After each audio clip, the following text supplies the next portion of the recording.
सुबह सुबह विधवा स्त्री का मुख देखना चाहिए या नहीं। जय श्री कृष्णा प्यारे मित्रों, स्वागत है आप सभी का एक बार फिर से हमारे प्राचीन ज्ञान गंगा यूट्यूब चैनल में। एक बार फिर से मित्रों, आज का प्रसंग बहुत ही ज्ञानवर्धक एवं महत्वपूर्ण है। तो मित्रों, वीडियो शुरू करने से पहले मैं आपसे एक निवेदन करना चाहूँगा। यदि आपने अभी तक हमारा चैनल सब्सक्राइब नहीं किया है तो मित्रों हमारे चैनल के लिए सब्सक्राइब कर लें। और जो दर्शक हमारे चैनल पर नए मेहमान बनकर आए हैं उनसे भी निवेदन है कि हमारे चैनल के लिए सब्सक्राइब कर लें, क्योंकि श्रोताओं आपका एक सब्सक्राइब हमारे लिए बहुत ही महत्व रखता है।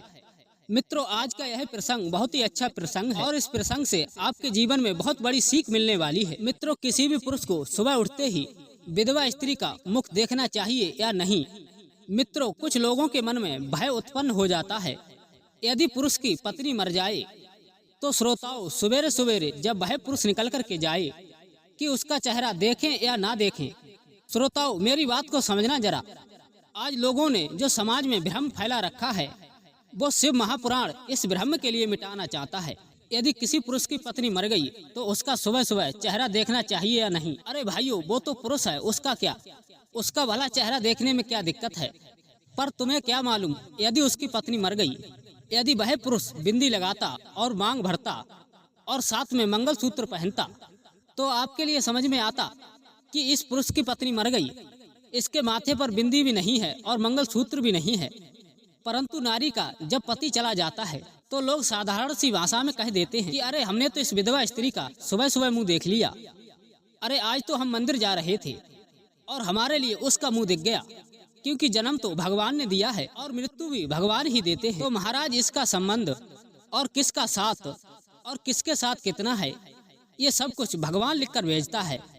तुम किसी का चेहरा देख के ये निर्णय नहीं ले सकती कि इसका चेहरा गलत है या सही है। यदि मित्रों इस प्रकार से सुबह सुबह मुख देखने की लीला होती तो मेरे राम जी महाराज और उनके पिताजी दशरथ जी शांत हो गए थे तो उन तीन माताओं का भी तो मुख था। कौशल्या मैया और केकई मैया, सुमित्रा मैया, वो भी तो विधवा रही थी। क्या अयोध्या के लोगों ने मुख नहीं देखा था? क्या भगवान श्री राम ने मुख नहीं देखा था? मित्रों, यह हमारी सोच है, हमारी बुद्धि, हमारी दृष्टता। मित्रों, मैं आपसे फिर एक बार निवेदन करूंगा, पापी इंसान के लिए पापी नजर आता है और कपटी इंसान के लिए कपटी नजर आता है और धोखेबाज व्यक्ति के लिए धोखा नजर आता है और बेईमान के लिए बेईमान नजर आता है और धर्मात्मा के लिए धर्मात्मा नजर आता है और सत्कर्मी को सत्कर्मी नजर आता है। मित्रों, जैसी जिसकी सोच रहती है तो सामने वाला व्यक्ति उसे वैसा ही नजर आता है। चलो हमने मान लिया पति चला भी गया, परंतु भगवान ने तो उसे जीवित रखा है। आप इस बात को समझें कि उसे क्यों जीवित रखा है कि भला जाने वाला तो चला गया, परंतु तू जितना दान करेगी और पुण्य करेगी और भजन करेगी, स्मरण करेगी।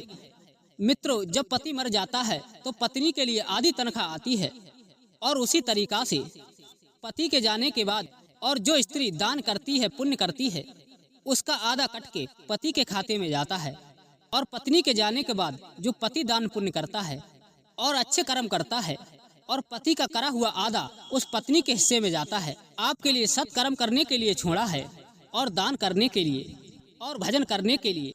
करो एकादशी का व्रत, करो शिवरात्रि का व्रत, हर महीने आती है, करो भगवान का भजन, तो समझो आधा उसके खाते में जाता है। मित्रों, यदि एक लोटा पानी आप शिवजी के लिए चढ़ाते हो तो आधा उसके खाते में जाता है।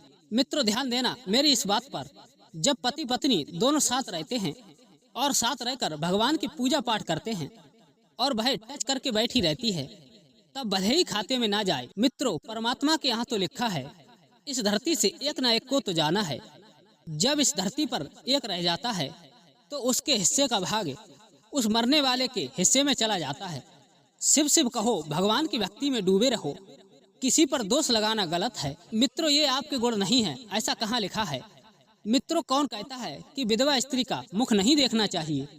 मित्रों, इसीलिए ये सब गलत बातें हैं। भगवान की भक्ति में लीन रहो और भगवान का स्मरण, भगवान जो देगा वो स्वयं देगा आपके लिए। जो लोग कहते हैं कि विधवा स्त्री का मुख कभी नहीं देखना चाहिए, ऐसे लोग दुनिया में भ्रम फैलाए रखते हैं। तो प्रिय श्रोताओं, इन सभी बातों को छोड़कर किसी के मन को ठेस नहीं पहुंचानी चाहिए।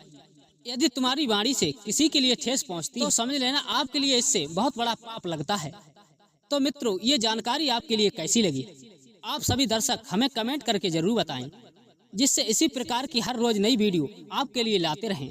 और मित्रों, यदि आपने अभी तक हमारा चैनल सब्सक्राइब नहीं किया है तो हमारे चैनल के लिए सब्सक्राइब करने की कृपा करना और हमारी इस वीडियो को एक लाइक करके अपने यार दोस्तों को शेयर कर देना, ताकि ऐसी जानकारी उन्हें भी प्राप्त हो सके। इसीलिए यहीं तक मैं मिलता हूं मित्रों अगली वीडियो में ऐसी ही नई ज्ञान चर्चा के साथ। तब तक के लिए सभी मित्रों के लिए जय श्री कृष्णा, जय श्री राम।